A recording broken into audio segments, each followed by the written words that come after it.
एक कदम ईश्वर की ओर। उत्पत्ति प्रकरण 103वां सर्ग। विवेकहीन मन जिन जिन अनर्थों की सृष्टि करता है, मुमुक्षु के विवेक के लिए उन सब का वर्णन। जैसे सागर से उसकी बड़ी बड़ी लहरें उठती है, वैसे ही परमात्मा से चित्त उत्पन्न हुआ है। जैसे तरंग स्वस्वभाव से विशालता को प्राप्त होती है, वैसे ही मन स्वस्वभाव से विशालता को प्राप्त होकर चारों ओर भुवन का विस्तार करता है। मन ह्रस्व को यानी नेत्र के समीप में स्थित अंगुली आदि को अति विस्तृत सूर्य मंडल आदि के आच्छादक रूप से कल्पना कर शीघ्र दीर्घ बन जाता है। अति दीर्घ सूर्य मंडल आदि को ह्रस्व यानी छोटा बना देता है। इसी प्रकार आत्मा और अनात्मा के स्वरूप की विनिमय कल्पना भी मन ही करता है। वह अनात्मा देह आदि को अपनी कल्पना द्वारा आत्मा बना डालता है और उसी प्रकार आत्मा को अन्य यानी अनात्मा बना डालता है। जो वस्तु केवल एक बिलस्त भर की होती है, उसको मन शीघ्र स्वयं उत्पन्न हुई कल्पना द्वारा पर्वतराज हिमालय के समान प्रकाशमान यानी विशालकाय बना डालता है। उल्लसित मन परम पद रूप ब्रह्म की सत्ता से सत्ता को प्राप्त हुआ है। यह पलक भर में विविध संसारों की रचना कर देता है और पलक भर में उन्हें मटियामेट कर डालता है।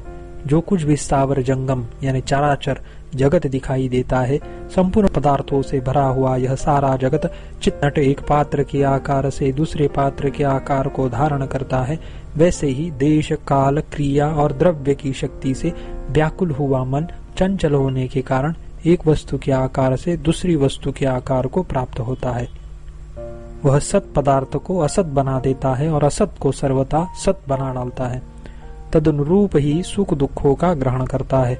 चंचल मन कर्म द्वारा उपस्थापित भोग्य पदार्थ को जब जैसे जिस किसी प्रकार के ढंग से, चाहे वह अनुकूल हो चाहे प्रतिकूल हो, ग्रहण करता है, तब हाथ पैर आदि कर्मेंद्रिय संग उसके अनुसार ही ग्रहण या त्याग में प्रवृत्त होता है। यह सभी व्यवहारों में मन की स्वतंत्रता है, यह तात्पर्य है। तदनंतर भोग्य पदार्थों को उपस्थित करने वाली वह क्रिया ही चित्त द्वारा कल्पित फलाफल यानी सुख दुख को एक क्षण में वैसे ही देती है, जैसे समय पर सींची हुई लता फल प्रकट करती है। हे रामचंद्र जी, जैसे बच्चा घर में मिट्टी से नाना प्रकार के खिलौनों को खेल बनाता है, वैसे ही मन जगत रूप विकल्पों की सृष्टि करता है। इस कारण मन की संपूर्ण जन रूप से जो क्रीड़ा है, उस क्रीड़ा में मनुष्य देह रूप कीचड़ में जो रूप सत्य सा कल्पित है, वह क्या कुछ सत्य हो सकता है? अर्थात कुछ भी सत्य नहीं है। जैसे ऋतुओं का निर्माण करने वाला काल वृक्ष की अन्य रूपता कर देता है, वृक्ष को विलक्षण बना देता है, वैसे ही चित्त ही इन सब पदार्थों को विलक्षण बनाता है। जैसे मनोरथ में, स्वप्न में और संकल्प कल्पनाओं में अनेक योजन भूमि गोपद के समान अति अल्प प्रतीत होती है, वैसे ही अपनी लीलाओं में चित्त कल्प को क्षण बना देता है और क्षण को कल्प बना देता है। इसीलिए संपूर्ण देश काल क्रम को सभी लोग चित्त के अधीन मानते हैं।